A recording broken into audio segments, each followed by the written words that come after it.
छूटई मल की मलही के धोए, घृत की पाव कोई बारी बिलोए।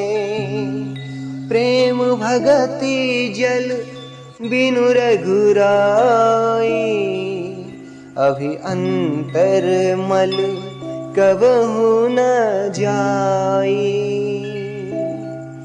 मैल से धोने से क्या मैल छूटता है? नहीं। जल के मथने से क्या कोई घी पा सकता है? इसका भी उत्तर शायद नहीं। उसी प्रकार हे रघुनाथ जी, प्रेम भक्ति रूपी निर्मल जल के बिना अंतःकरण का मल कभी नहीं जाता।